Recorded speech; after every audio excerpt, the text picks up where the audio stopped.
Today, I am very excited to have Chris Gath in the room with us. Chris, welcome. Thank you. Mate, I wanted to get you in here because a couple of reasons, right? Just to give a quick background to anyone listening here. You've been recruiting for a great number of years now. You've founded your own agency, Specify. And more importantly, that journey doing rec to rec, doing what you do now within the construction realm. You've built your agency, added on sort of external talent. I call them VAs, you call them contractors, but it's sort of led you to your second business, which is ProSource, which seems to have just really rocketed, and there's a need for it, which is the outsource model using VA, or you've got a VA, what would you call it? A VA company that essentially supports recruiters with their day-to-day work and actually optimizing them and making them better. I'm really curious around that. And that's why you're here today. So let's just look behind the curtain. Let's debunk some myths, and let's just see, let's just answer any questions that people might have.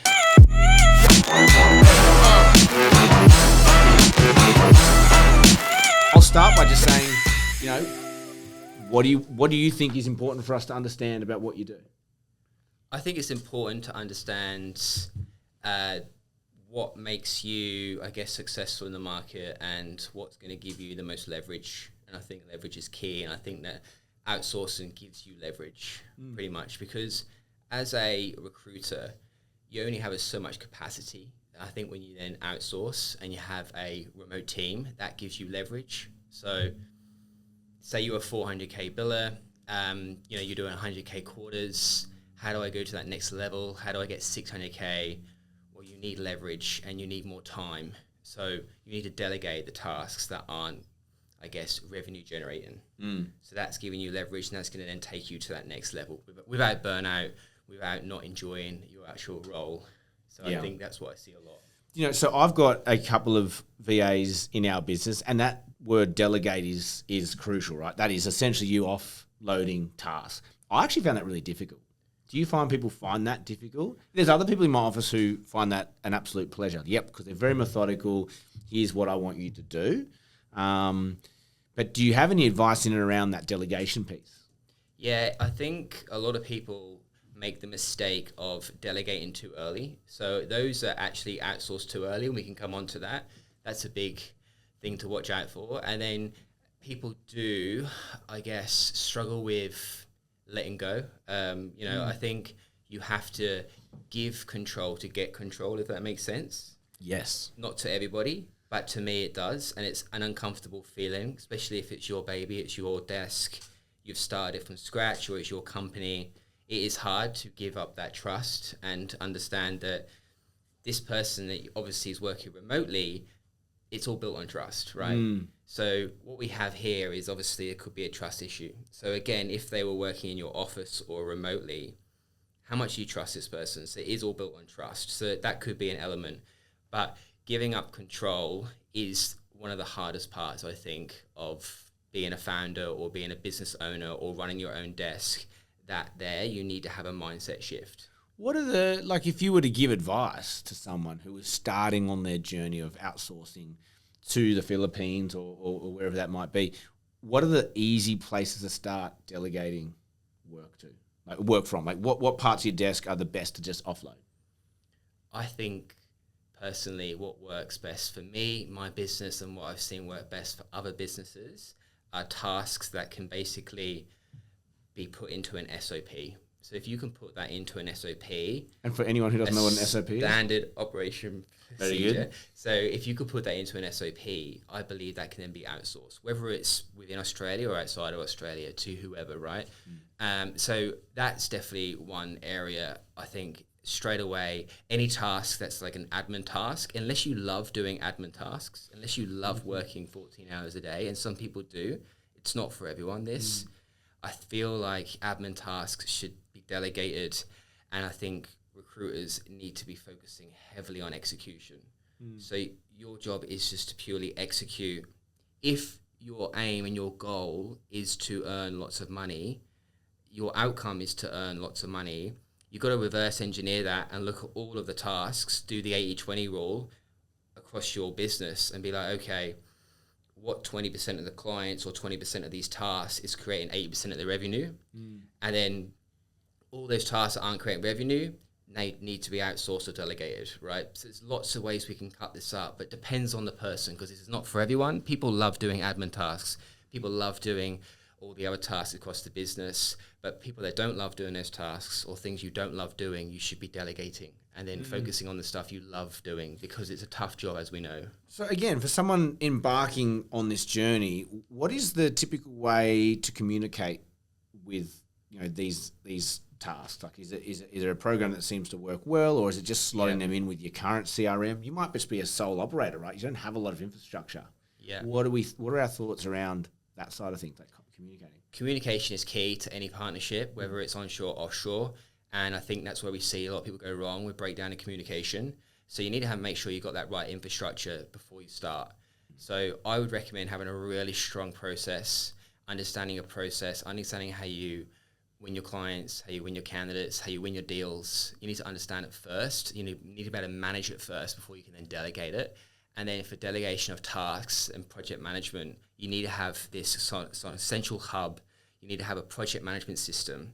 You need to have a really strong process. You need to have daily tasks, weekly tasks, monthly tasks, background tasks, ad hoc tasks. How do you delegate those? How do you communicate those? You've got to have really good internal frameworks and structure around workflows, and have really clear tasks set across the business and deadlines and priorities. And this can all be done through project management systems. There's loads of tools out there. I use Asana personally, but there's like Monday.com. There's lots of different types of programs out there now.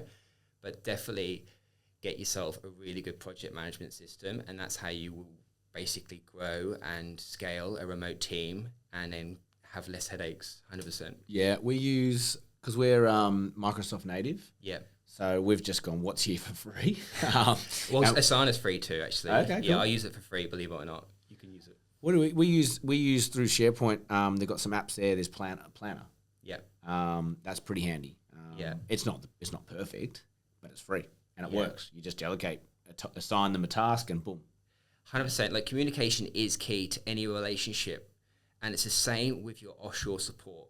And I think a lot of people basically lack communication, and that's why it doesn't work. So they're not just a VA to me, they are your remote staff, they're basically your team, they're your business partners, because they are running their own business. So you need to treat them like that, not just treat them like an assistant, unless they are your assistant, unless you're hiring them to be your assistant, to be your EAPA.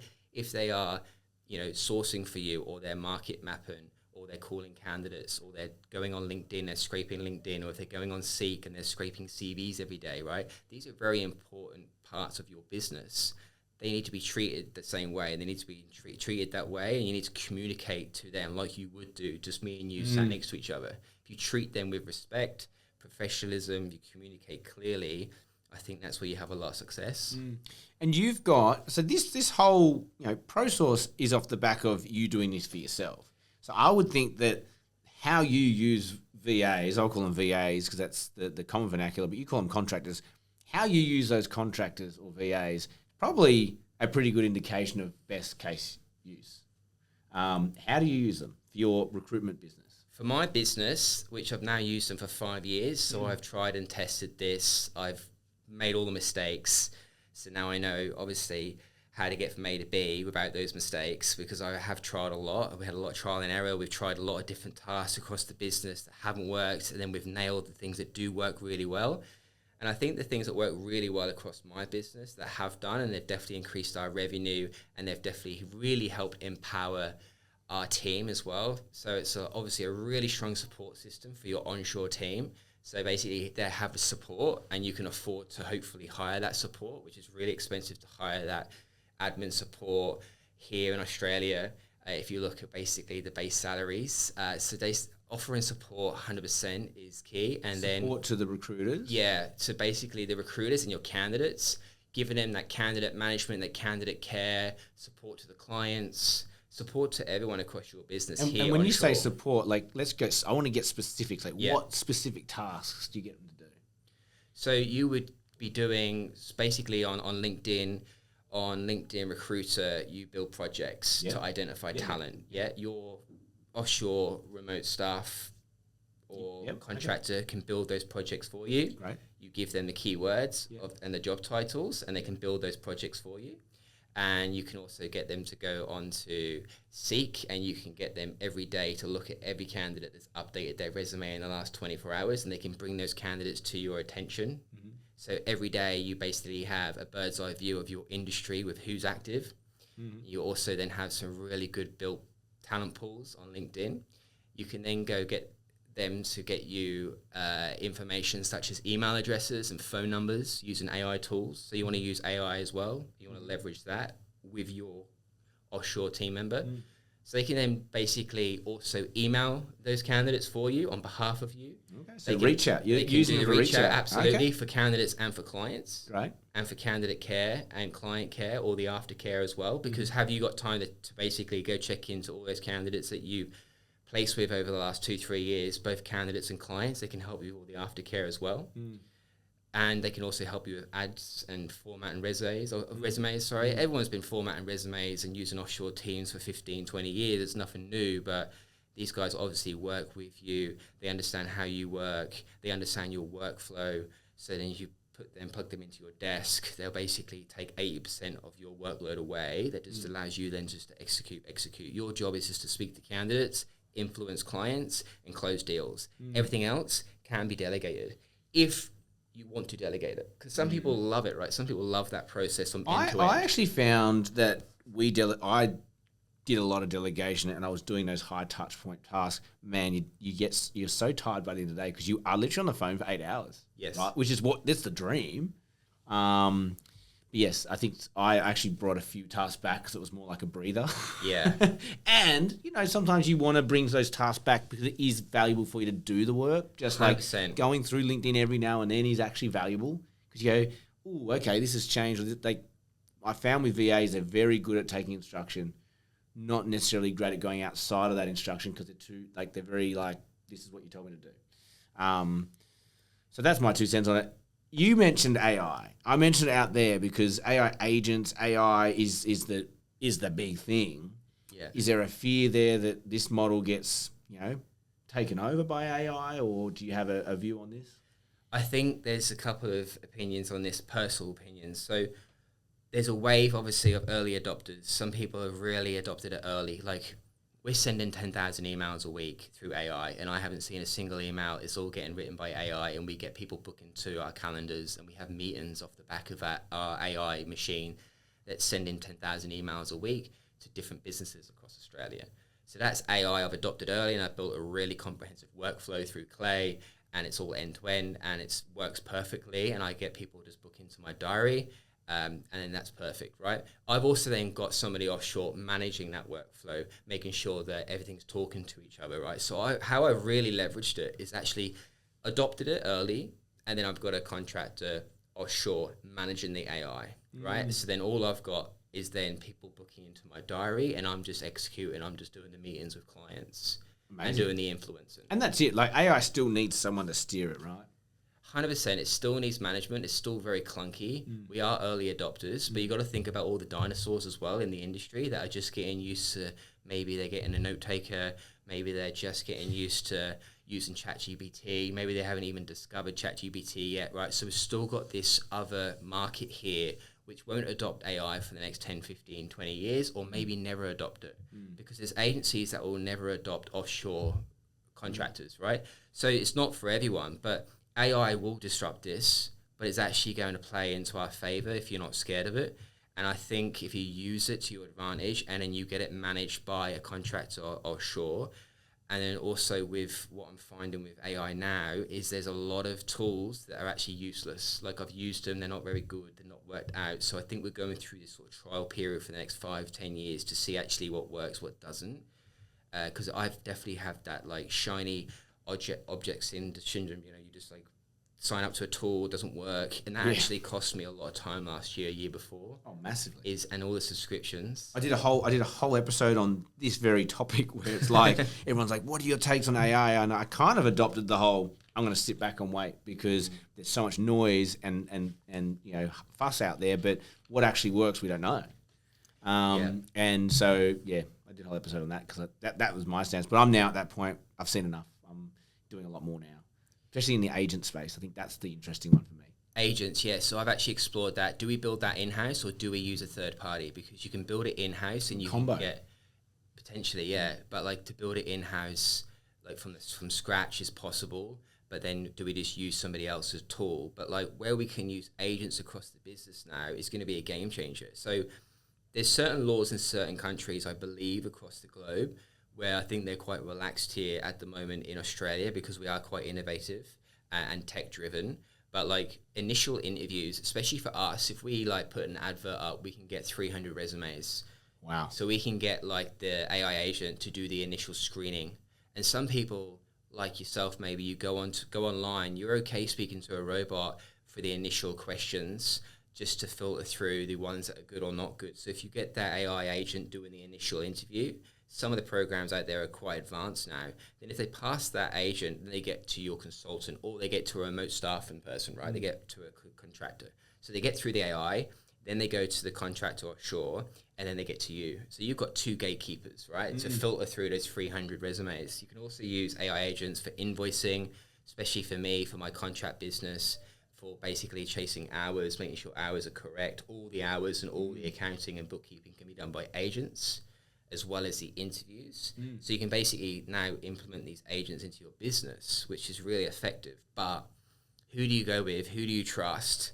How much time do you have to actually invest in that area, into studying it, into implementing it? What capacity do you have right now? It's like you've got to weigh that up. So when you hire a contractor or a VA, are you hiring them?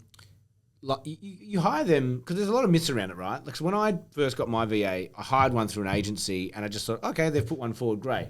They weren't that good because I didn't interview them like I was interviewing them. Like they are still humans at the end of the day, and some are good and some are not good.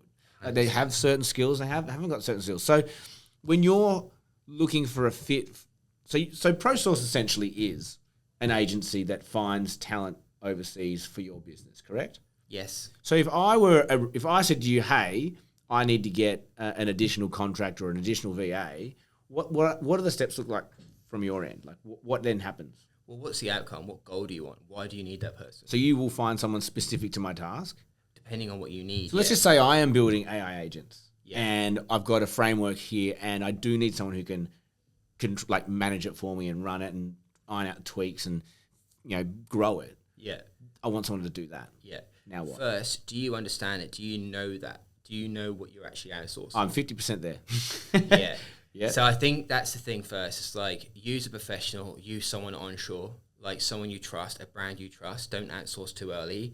I wouldn't go rush to hire someone from the Philippines to try and build that for you or run that for you or manage that for you unless you know exactly how to run that, manage it end to end. This is why earlier I mentioned don't outsource too early because a lot of founders, me included, many times before, have just assumed this person knows what to do. I've just hoped this person knows what to do because their resume looks fantastic, which has been fabricated through ChatGPT 90% of the time. And you think this person looks great. They've told me they're great. Okay, I'm going to hire them on a hunch. I'm going to hope they take away this headache, this pain. I'm going to hope that they build this. And then I never hear from them again. Or, they send me an invoice, I pay the invoice, and then they're gone. So this is what happens. It's classic. So you need to actually understand your outcomes and then reverse engineer it. But you need to actually understand how to manage it. What you said there, you probably need to get a really experienced developer or get a really experienced company that has a product that works that you can then... they've got case studies. You can then call their case studies and ask them, just like you would a reference check, what is this software like? Have you made money from this software? Is it worth doing this change management? What I'm hearing is you're essentially outsourcing a task that you know very well, and you know exactly how to outsource. Like you go, these are the steps. Yeah, like resourcing. You know how to resource your candidates in your market. You know what they like, what they don't like. You know their pain points. You know what their motivations are, their drivers. You know what your clients like. You know this end to end. You know it like the back of your hand. So then you know how to outsource it because you know how to manage it. So then you know exactly how to tell somebody and train somebody how to do that set task. So let's just say I come to you. Let's just scrap the AI piece. Let's just say, hey, I've got an end-to-end recruitment process these are the parts that I want to hold on to, i.e. the phone work, the interviewing work, the negotiate, all that sort of stuff. But there are very obvious sections here that I need help with. I want to offload the projects in LinkedIn. I've got very step-by-step processes there.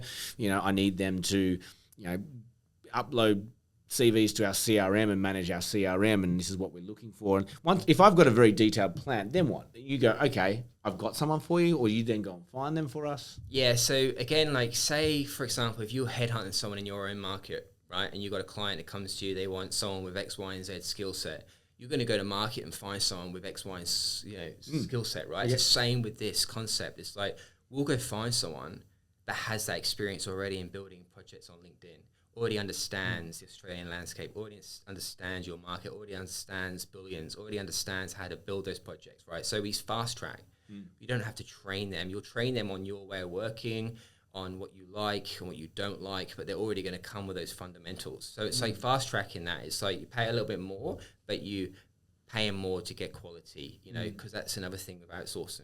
People pay cheap, they pay twice kind of thing, right? You get what you pay for. So if you're paying a premium, it's because you're fast tracking that ramp up. So that's basically what you should be looking for as well, is making sure that actually do they have experience. And you hear a lot of people saying, oh, you've just got to go direct, find them yourself, because otherwise you're paying an agency. Like, what are your thoughts around that? Well, it's the same if you're an agency, right? If you're a recruiter and same your client saying the same thing, right? Why should I use an agency? I can just go direct and put and seek on advert. Yes, you can. You can go to Fiverr, you can go to Upwork, you can go direct. But it depends on the client. If it's a serious client, then they're going to want somebody else to look after the HR. They're going to want to make sure that being managed offshore. They're going to want to make sure that their data is secured. They're going to make sure that everything is safe. Obviously, they've got candidate information. They've maybe got passport details. There could be so much there, especially for a big agency. They also need somebody to blame, right? If something goes wrong and you go direct, well, you've got no one to blame. You've got no one to point the finger at, right? So that's why, we only work with serious businesses, because serious businesses take their data privacy very serious, like we do, right? So that's where we charge, because we're charging for security, we're charging for safety for them, and we're also charging for quality, because businesses that are serious, they'll get a good accountant, they'll get, a good mentor, they'll get a good coach, a good lawyer, they'll have a good outsourcing partner, right? Like you have a good coach, a good doctor, you have a good outsourcing partner. So you got to have a good team. So I feel like there's the benefit when you go with an outsourcing agency that actually knows what they're doing and understands it. And it's the same for you, I guess, when you're talking to your clients. Why would I use an agency? And it's the same concept. It's like you're paying for delivery and results. I love it. Chris, we're well over our usual time allocation, but I want to leave it with this. I'm a big believer in putting into the universe what we're trying to achieve so that it's out there, right? Where is ProSource today, and where do you want it to be by the end of the year? What's your goal? We're at 50 contractors now offshore, and I want to take this to 100 contractors by the end of December. Wow. So we want to double the business, but that also means doubling the impact. So I also don't want to burn out, and I want to make sure my team also are enjoying themselves, so we enjoy the process. So I want to have a lot of fun. I want to double the business, and I want to double the impact. Okay. I love it. It's out there, everyone. If you heard that and you need a VA, maybe Chris is your guy. That is all we have time for. Mate, that was awesome. Thank you for enlightening us on everything VA. That's all we have time for. Like, share, subscribe. Helps us grow. As always, have an amazing day, and may all your deals or VA dreams come true.